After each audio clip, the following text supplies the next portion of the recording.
In the first 3 programmes in this series, we've seen the English language grow from a rough, though wonderfully expressive dialect, to Chaucer's English and a language fit for Tyndall's Bible. Now, the language makes a dramatic leap forward.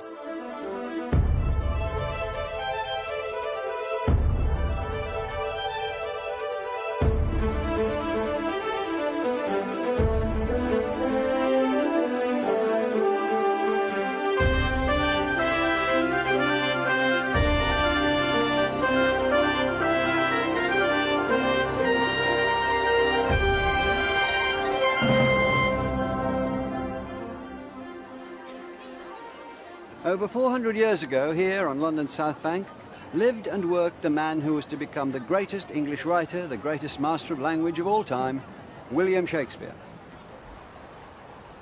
Shakespeare wrote at the end of the 16th and the beginning of the 17th century. This was the period of the English Renaissance, a word that was borrowed from French, meaning rebirth.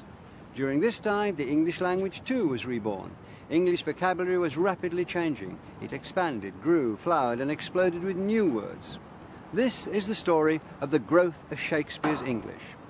And it's an adventure that starts on water.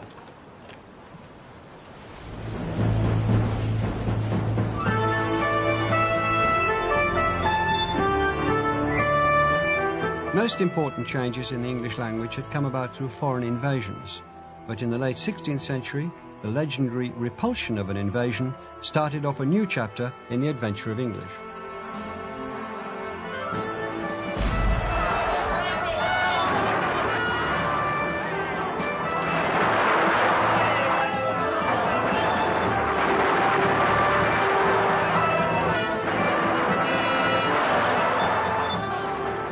In 1588, English ships were battling it out with the Spanish Armada. Elizabeth I was queen of 3.5 million subjects and determined not to surrender to a much stronger and much bigger enemy. She appeared before a crowd at the port of Tilbury and, using all her skill with rhetoric, together with the power of an English language growing rapidly in richness and eloquence, she delivered her rallying cry.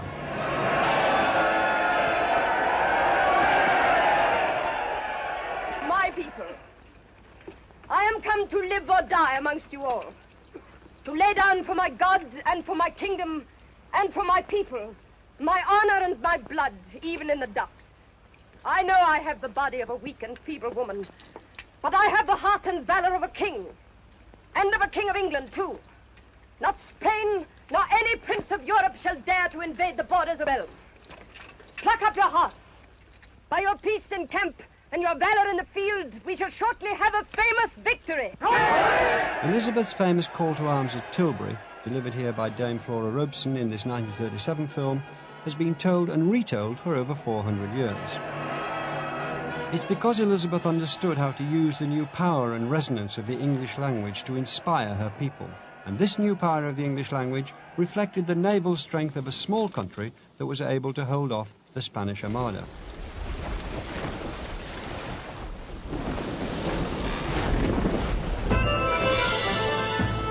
But Elizabethan ships were doing something far more important still as far as language was concerned. Naval supremacy opened up the world to trade. As England imported a huge cargo of goods, the English language imported a cargo of vocabulary alongside.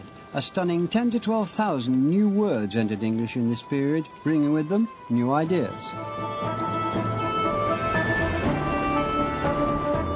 By the time of the Spanish Armada, English was still lagging behind other European languages in the influence it exerted in the newly conquered territories abroad.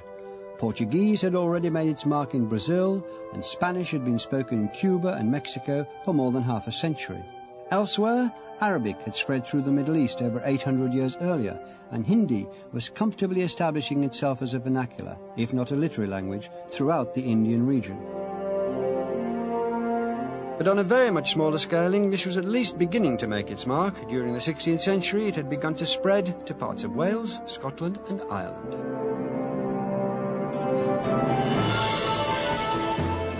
English was spreading, but English was also absorbing. Some of the thousands of new words that entered the language came from just across the Channel. England's thriving maritime trade was most successful close to home. And it's not surprising that French, which had a long history of providing words to English, was to provide English with many of its nautical and meteorological terms. Words like crew, detail, passport, progress, moustache and explore were traded into English from French. Other maritime terms like embargo, tornado, canoe and port come to us from both Spanish and Portuguese. We get keelhaul, smuggle, yacht, decoy, cruise and reef, along with knapsack and landscape from Dutch. And although the popular myth is that Anglo-Saxon gave English all its swear words, it was sailors that brought us fokkinge, krappe and bugger from Low Dutch, now called Flemish, in the 16th century. Anglo-Saxon is in the clear. But these sailors brought back more than just colourful language.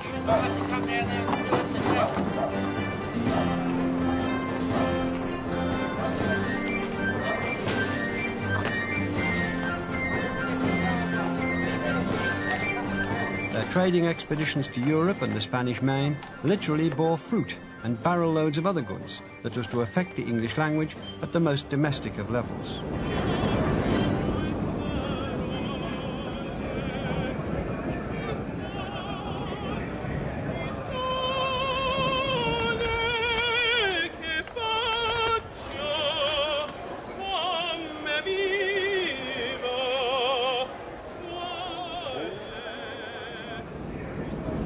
More of our food began to come from abroad, and many of our food terms have Renaissance origins. Spanish and Portuguese gave us new delicacies and new words for them too. Here at Borough Market, which would have existed in Shakespeare's day, we can see these goods such as apricots, bananas, limes, mandarins, yams, potatoes and anchovies, cocoa, maize and port wine. Meanwhile, the words for chocolate and tomato come to us from the French.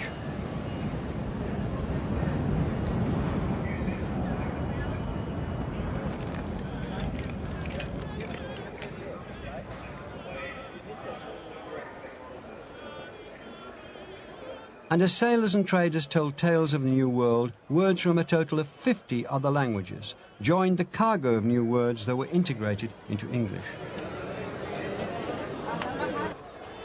English now bristled with newly imported terms from overseas: lychee from Chinese, bamboo and ketchup from Malay, and curry from Tamil.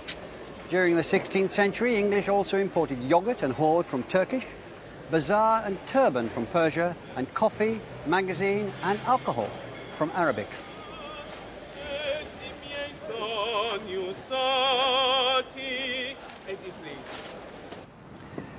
It wasn't just the traders who returned to England bearing their exotic goods and linguistic wealth. English artists and scholars and aristocrats explored Italy and its culture, which was the dominating influence of that time.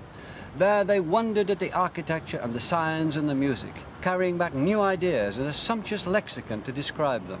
So, balcony, still pronounced at that time in the Italian manner, balconi, as well as fresco, villa, cupola, portico, piazza, miniature and design are all from Italian, as are opera, violin, solo, sonata, soprano, trill, cameo and carnival.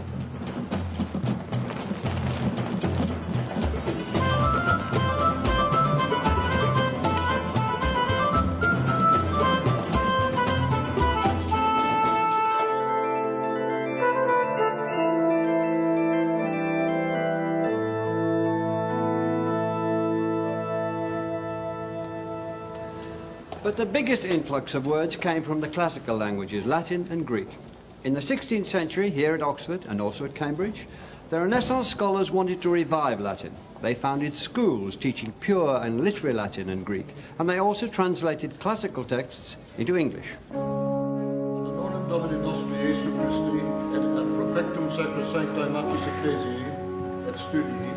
Latin is still used ceremonially today at Oxford University. In the 16th century, it was not only the language of religion, but also the language of classical thought, science and philosophy. In nomine Domini, Patris, Filii et Spiritus Sancti. Latin was the language of scholarship, controversy and diplomacy. English scholars spoke and wrote in Latin so that they could communicate and debate with other European scholars.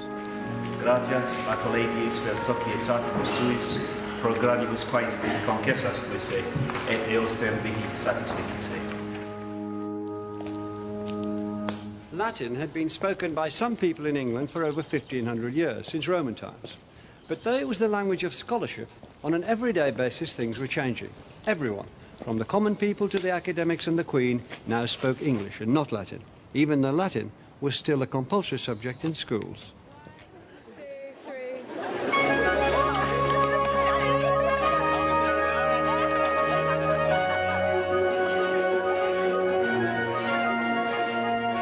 There was a great ransacking fervour in the English language, which was at its peak for 20 years. The decade on either side of the year 1600 saw thousands of Latin words come into the English vocabulary of educated people. Words like excavate, horrid, radius, cautionary, pathetic, pungent, frugal, dislocate, submerged, antipathy, premium, specimen, and even the words manuscript and lexicon were absorbed into English during these 2 decades.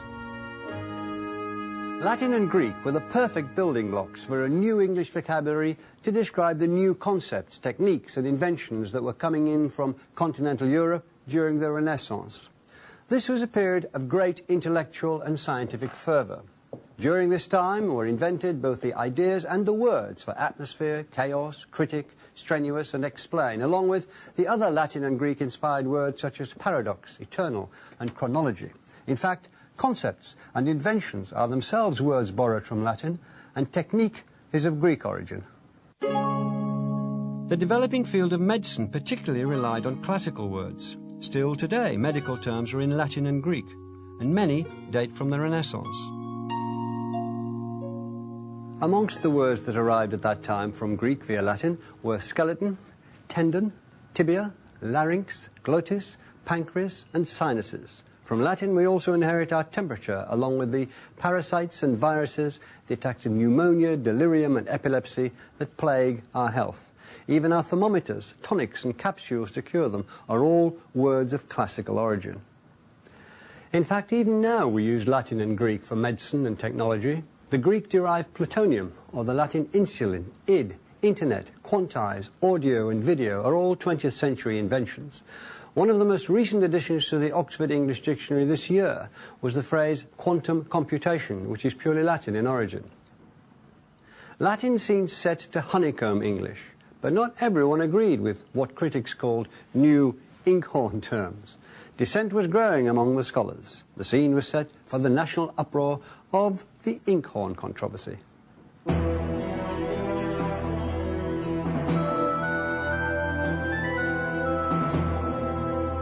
The Inkhorn Controversy, named after the horned pot which held ink for quills, was the first formal dispute about the English language.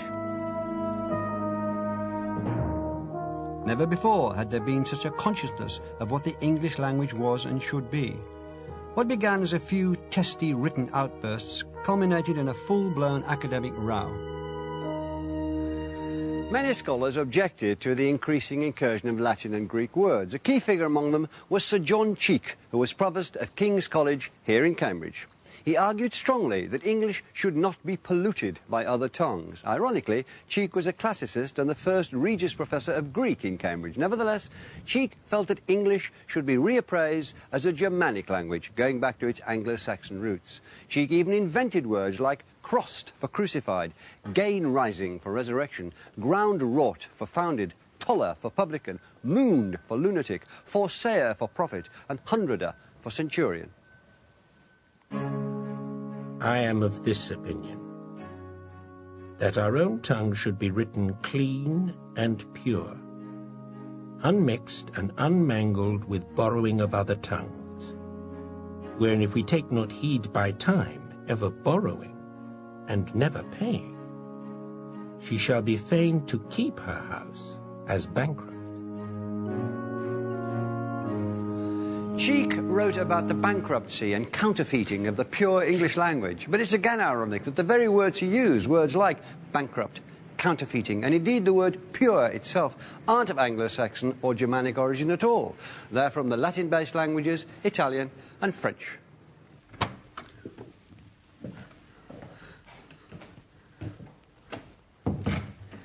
But Cheke's enthusiasm for English brought about something else which is significant. Here, in the Proto-Column book, are the records of admission to King's College. The name of the book is Latin, and it's written in Latin. But written beneath Cheke's entry, for the very first time in this book, is a text in English. This short English note was the first chink in the classical armour that had protected scholarship and isolated it from everyday people. Look, it starts off in Latin, if we can decipher it. Egregius vir magistre Johannes Cheke admissus fuit in verum et perpetuum prepositum collegi regalis predicti. Which means that this worthy man, John Cheke, was admitted into the true and perpetual provostship of the aforesaid King's College. But underneath it is a short passage, and this is the Quiet Revolution, which is in English.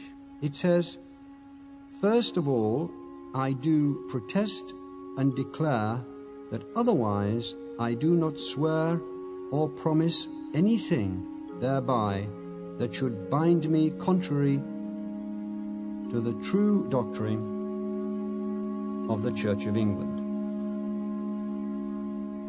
But however hard he tried to promote a pure English, Cheke and his supporters couldn't stem the huge influx of Latinate words that people had started using. No one could control the English language. By the end of the 16th century, over a period of some 60 or so years, the building blocks had been laid to create a language that we can still understand today, that we call modern English. In the modern English that we read and speak today, we hear some of these Latinate words that seemed oddest at the time, but some of these have survived. 16th and early 17th century words like industrial, exaggerate, mundane, permit, transmit, capacity, disagree, disabuse, necessitate and expectation, external, celebrate and extol. Curious at the time, but we use them today. However, Cheke may have taken some comfort in the fact that some of the thousands of Latin and Greek words coined during the great Inkhorn Controversy didn't survive. Through a process of natural selection, optostate to bear witness and fatigate to make tired have been lost, as have electrobus, meaning delicate, or deruncinate, to weed. Abstergify, to cleanse, eruption, a sudden removal, and subsessive, remaining over, have all slipped out of use.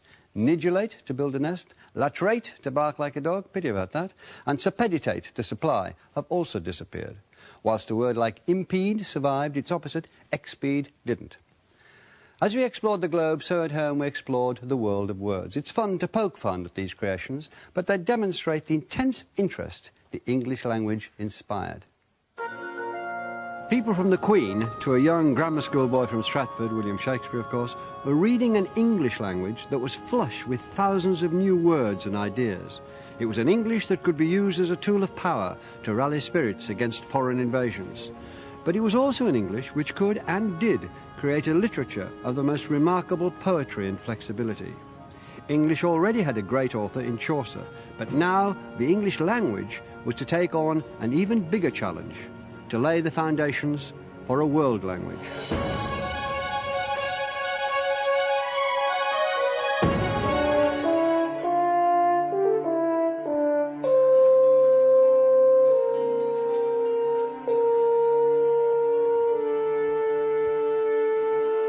In the 16th century, English was a delicate, flowering language that needed to be protected.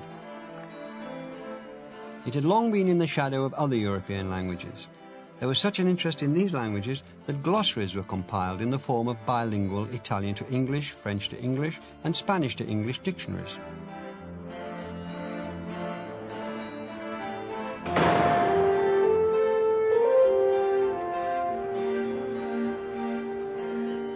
English was finally to get its very own dictionary, 8 years before Italian, 35 years before French, but 800 years after Arabic and nearly 1,000 years after Sanskrit.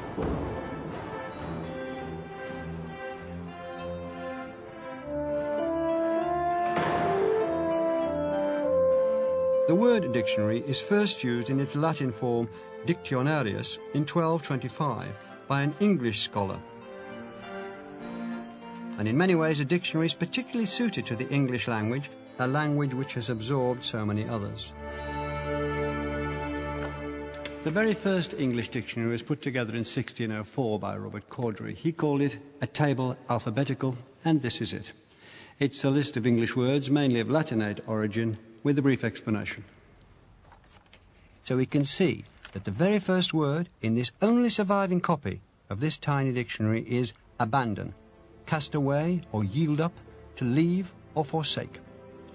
We see that malady is a disease, or that summarily is briefly or in few words. Argue is to reason, and geometry is the art of measuring the earth.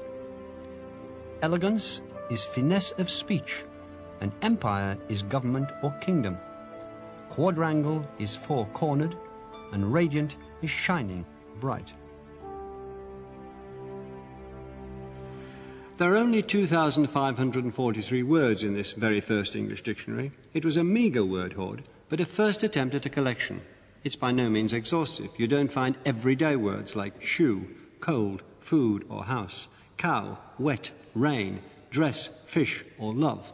More than anything, this little book was a recognition of the new status of the English language, as it declared on its first page, full of hard, usual English words borrowed from the Hebrew, Greek, Latin or French.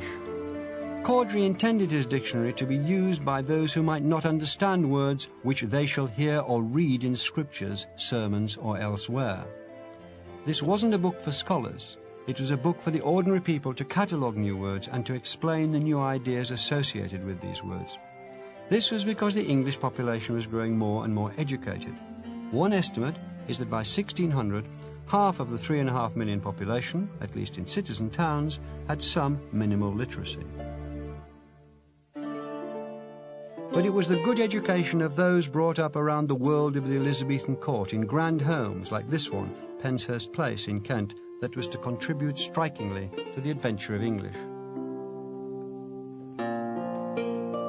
In Tudor England, thousands of new words were absorbed into the English language. With these words came an intense interest in how to use them. The study of rhetoric, the art of public speaking, and composition became part of a good education. And rhetoric had a fine spokeswoman and speechwriter in Queen Elizabeth I, who excelled at it. She was a literary and educated monarch. She had private tutors. She spoke 6 languages and translated French and Latin texts. Furthermore, Elizabeth enjoyed writing poetry.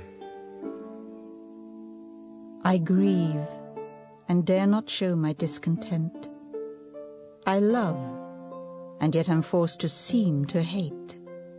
I do, yet dare not say I ever meant.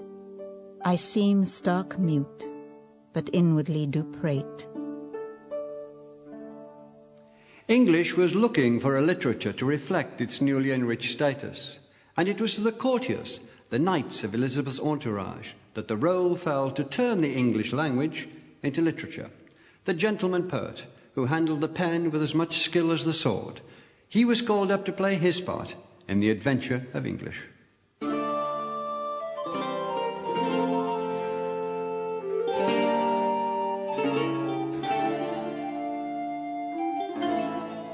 The courtier wrote for pleasure, and for him, writing, playing and moulding the language all became things to aspire to. There even existed manuals of rhetoric that advised would-be courtier poets on the best composing techniques. The perfect embodiment of the courtier poet was a heroic nobleman who was born here, in Penshurst Place, in 1554, Sir Philip Sidney. By his mid-20s, Sidney had already worked as Elizabeth's ambassador abroad and had written the finest collection of love poems of his age.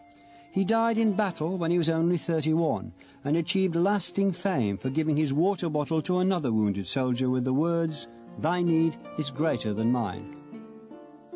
Above all, he had the leisure, education and wit to make English the subject of both his poetry and his treatise about language, An Apology for Poetry. Sidney composed music and songs he wrote for pleasure and for art's sake, not for a living. Fly, fly, my friends. I have my death's wound. Fly. See there, that boy, that murdering boy, I say, who like a thief, hid in a bush doth lie. till bloody bullet get him wrongful prey. I talked to Catherine Duncan-Jones, Oxford Don and Britain's leading expert on the work of Philip Sidney, about his importance to the English language. What was new about that poem? I think what was new was the application of very bold, still very fresh, immediate words to what might be called a very trite, cliched situation.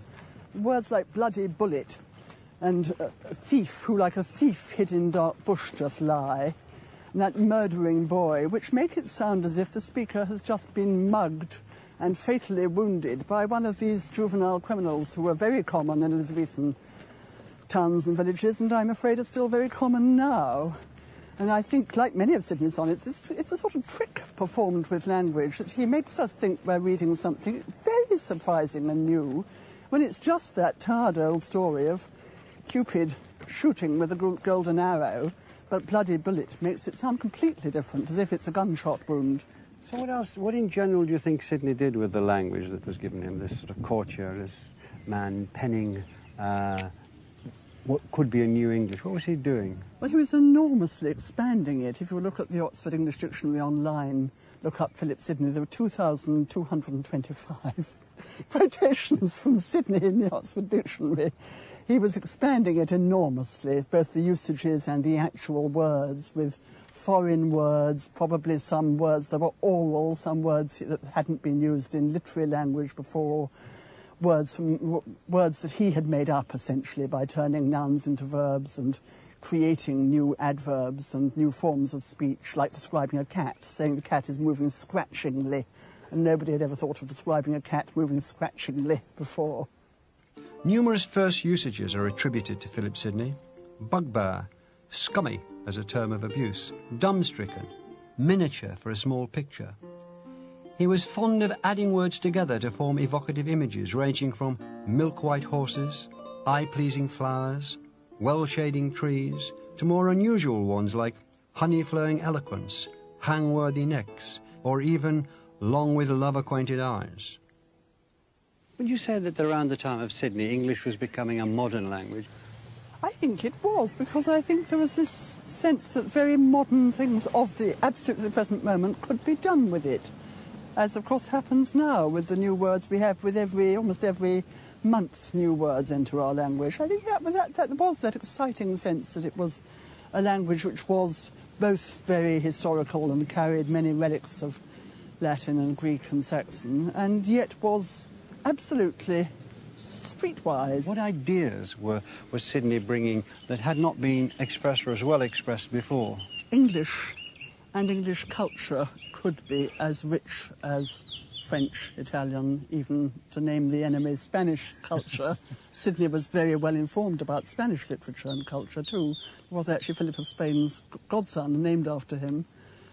So confidence in the English language as a medium in which great works of art could be produced, and everyday transactions could be carried on. They didn't have to be in Latin or in the kind of French used by diplomats. The English language could actually be used for important matters of state. Where be the roses gone, which sweeten so our eyes? Where were those red cheeks, which oft with fair increase did frame the height of honour in the kindly badge of shame? Who hath the crimson weed stolen from my morning skies?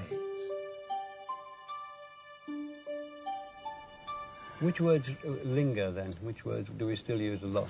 Phrases, comic, trite phrases like my better half for a much-loved spouse, which actually in its context in Sidney is tragic and now is a sort of sitcom cliche. I'll see what my better half thinks about that. But I think when that rather cliched phrase is used, people have no idea it goes back to Sidney's Arcadia. This is in the Oxford Dictionary, a word like far-fetched as applied to a narrative, or even what we're doing now, Melvin, having a conversation, meaning exchanging speech. Sidney brought that into the language. Conversation used to mean just having dealings of an undefined kind with other people, but the specific application to having dealings through language was Sidney's. But for the uttering sweetly and properly the conceits of the mind, which is the end of speech, that hath it equally with any other tongue in the world. English hath it equally with any other tongue in the world. There's a sense of triumph there, a victory, even the sweet smell of success. Sydney was one of the courtly stars of poetry. Poetry became the benchmark for English. By the 1600s, poets like John Donne, Edmund Spenser, Ben Jonson, George Herbert and many more were writing lines like Johnson's "Drink to me only with thine eyes" or Donne's "No man is an island." They become everyday expressions. And in polishing their technique, the poets also polished English as a language fit for the most testing poetic and dramatic endeavours. But the flowery sonnets of the gentleman poets wouldn't have been understood in the area that we now know as Southwark or the South Bank. Just outside the City of London's jurisdiction, it was an area of disrepute, with thieves and vagabonds, taverns and brothels. It was the red light district of London in the 1590s. The prostitutes and thieves who prowled around this area had their own street slang, much as local gangs today have their own argot. We know that cove meant man, fumbles meant hands, gan was mouth, panam was bread, and skipper was a barn. Not many of these words have survived, but even today, cove is a slang word for a man. Most importantly, though, the language of the streets was a simple and direct communication, using single-syllable words and plain speech. By the end of the 16th century, theatres were a main feature in this dubious area. And the most famous was the Globe.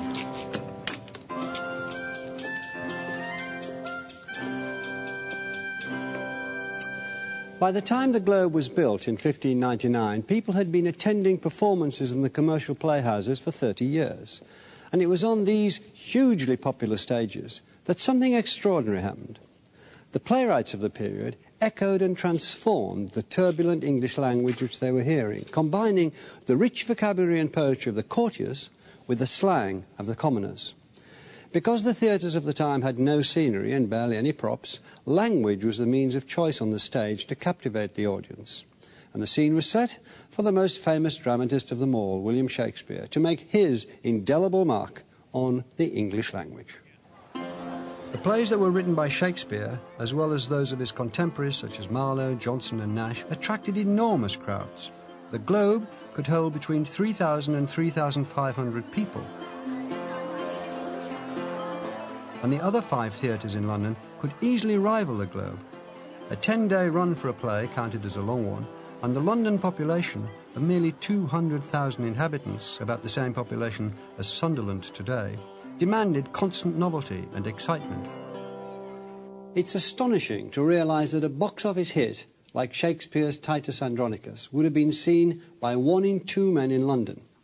Genius and the new mix of language was bringing together a mix of society in the popular playhouses.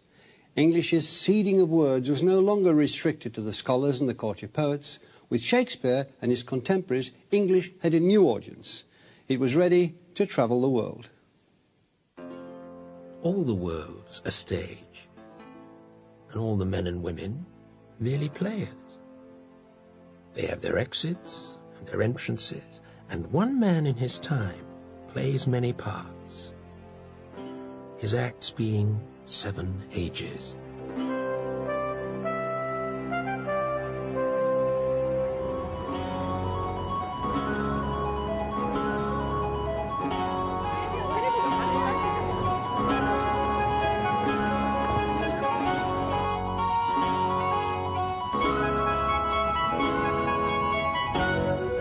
This is Stratford-upon-Avon, Shakespeare's birthplace. English's best-selling author has served the town well.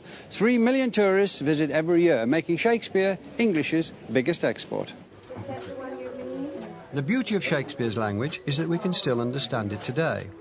Shakespeare's English has become so quotable that it's come to define English in the words that we use, the thoughts we express, be it for native speakers, for students of English, or for tourists. For example, Julius Caesar, friends, Romans, countrymen, lend me your ears. To be or not to be? Most important, to be and not to be, that's the question. To be or not to be? To be or not to be, that is the question, isn't it? Do thou hear a mouse?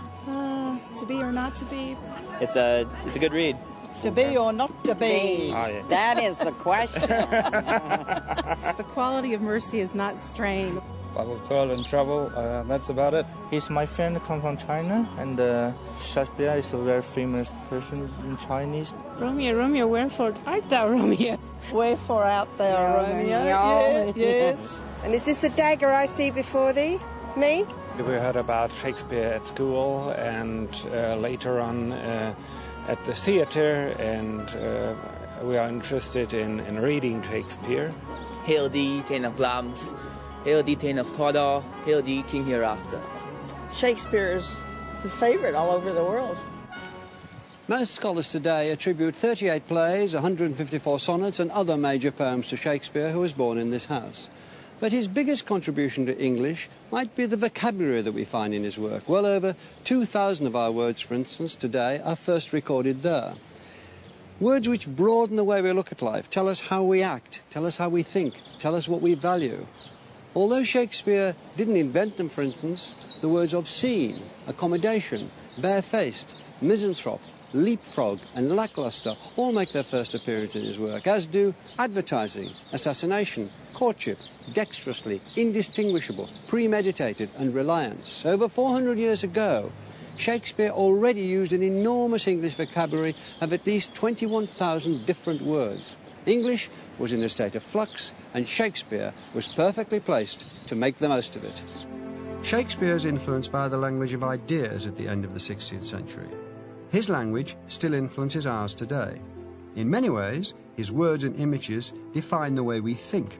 Hamlet's "To thine own self be true," for instance, explores the notion of personal identity, which we still probe. What the Dickens has nothing to do with Charles, but makes its first appearance in Shakespeare's Merry Wives of Windsor. As good luck would have it, that does too. Beggars all description and salad days are inherited from Antony and Cleopatra. Hamlet gave us In My Mind's Eye, Caviar to the General, To be Cruel, to be Kind, To the Manor Born, Hoist with his own petard, To hold the mirror up to nature, as the lady said. It's full of quotations. Shakespeare coined many of the expressions we use today, but brevity is the soul of wit, so I won't play fast and loose, but I'll make a virtue of necessity and vanish into thin air. In many ways, Stratford itself defined Shakespeare's use of the English language. The Stratford of the second half of the 16th century was a village of merely 1,500 inhabitants. Shakespeare's thought to have attended Stratford School. He would initially have been taught in English, but he'd also have studied the Latin classics, Cicero, Virgil and Ovid. And by the upper forms, it would have been forbidden to speak in English, only in Latin. Tainarias etiam falces aut ostia ditis. Over 400 years later, they're still teaching Latin in the same room that Shakespeare studied in. Ipse cara solem zygrum, te studine amorem, te dulcis coniunx, te solin litere secum. Te veniente di, te deciente canebat, tenaris etiam falces, aut ostia ditis. E caligantem nigra, formidine lucum, ingressus menisque, audit regenque tremendum. Later on in Shakespeare's life, it seems that he picked up both French and Italian. The Italian story source of Othello, for example, never appeared in translation into English.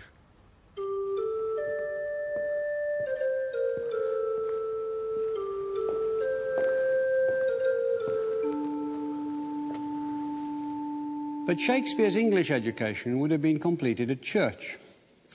This church, Holy Trinity Church in Stratford, in which he was later buried. This is his grave. At church, as an adolescent, he would have had to read texts in English, especially Tyndall's English Bible. Shakespeare didn't go to university, and early on he was mocked for that by the London wits who'd benefited from university tutoring. But just a church and a grammar school education were to provide the young William Shakespeare with the language base that he needed to become English's greatest playwright.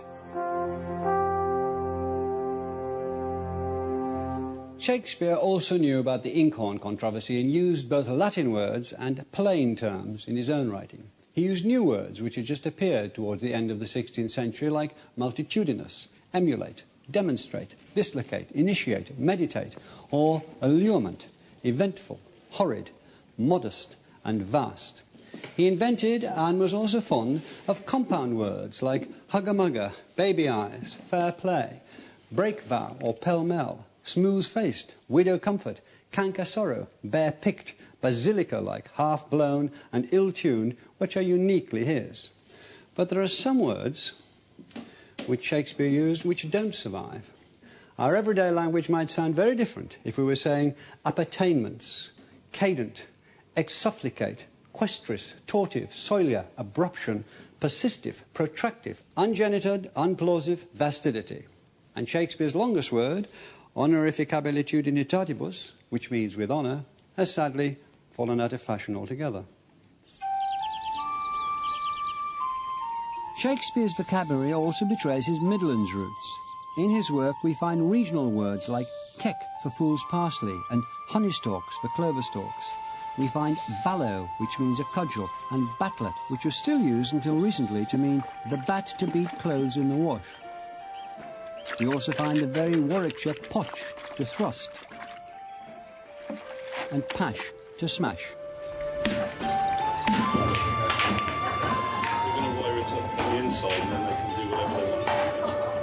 Keck?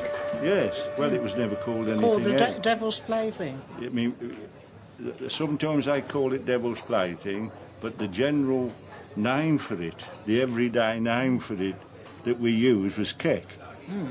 They say, get a bit of keck for the rabbits. That's right, yes.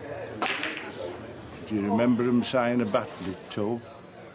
Out in the yard, yes. We had a batlet tub out in Mayor Street in the backyard. For the washing? Where they to put, well, washing, or you could put soak stuff in it, you know, or make wine in it, or anything. I see. Use it generally. Yeah, yeah.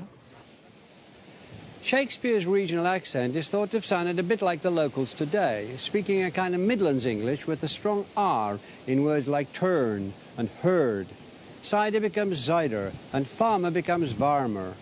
Right and time become right and time. Although nowadays the Stratford accent is more influenced by nearby Birmingham, Shakespeare's Midland accent was described as having been a mixture between West Country and Irish. We asked Peter Silver, a Stratford man like Shakespeare, to read us a passage from Henry V. The even mead that erst brought sweetly forth the freckled cowslip, burnet and green clover wanting the scythe, all uncorrected, rank, conceived by idleness, and nothing teems but hateful docks, rough thistles, kexes, burrs, losing both beauty and utility.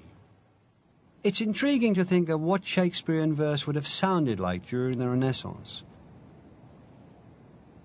John Barton, an expert on speaking Shakespeare, thinks it would have sounded like this. Once more into the breach, dear friends, once more, or close the walls up with our English dead. In pace there's nothing so becomes a man as modest stillness and humility. But when the blast of war blows in our air, then imitate the action of the tigger, stiffen the sinews, summon up the blood, disguise fair nature with hard favour's rage, then lend the eye a terrible aspect, let it pry through the head like the portage of the brass cannon, let the brow o'erwhelm it, as fearfully as doth the gold rock, or hang and jutty his confounded base, swilled with the wild and wasteful ocean. Inside that wonderful speech, have you got any particular words or stresses that you say, look, this is what they did then that we don't do now? Shakespeare was very free with words and would scan the same word differently within the same scene or speech, like whether you said complete or complete. That was poetic license and for writing more freely. I think that we tend to look down the wrong end of the telescope if we don't allow that they actually were not yet quite settled on spelling, that they were free to play games with words and language, and it was in dispute. That was the culture. The culture was a different one, which we've tended to codify. So if you were asked to say what you thought was unique about Shakespeare's language, where would you put the emphasis?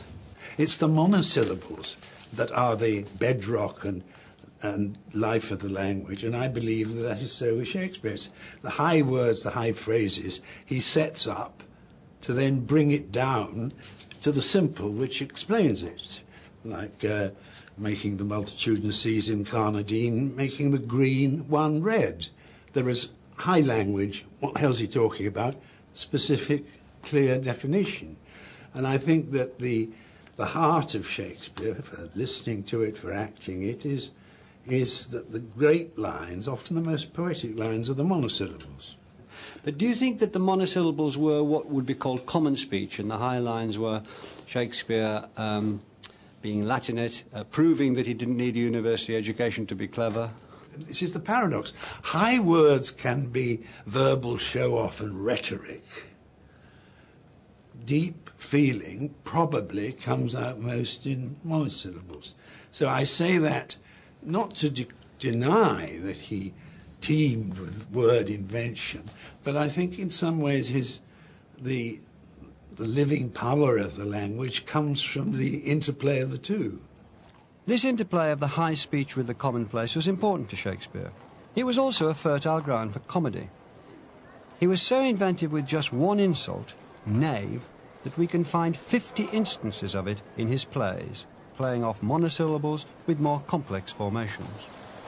Foul knave. Lousy knave. Beastly knave. Scurvy railing knave. Gore-bellied knave. Bacon-fed knave. Wrangling knave. Base notorious knave. Arrant malmsy nose knave. Poor cuckoldy knave. Stubborn ancient knave. Pestilent complete knave. Counterfeit cowardly knave. Rascally yea forsooth knave. Foul-mouthed and calumnious knave. The lyingest knave in Christendom. Rascally, scold, beggarly, lousy, pragging knave. Or some beetle-headed, flat-eared knave. Three-suited, £100, filthy worsted stocking knave. In The Tempest, Shakespeare's last play, the main character, the magician Prospero, uses a staff that's often seen to be an image for Shakespeare's quill. Shakespeare called Prospero's magic a potent art, and Shakespeare himself used the power of language to conjure up images for a spellbound audience here at the Globe. When in Prospero's last speech he breaks his staff, Shakespeare is setting down his pen, the instrument of his own potent and magic art.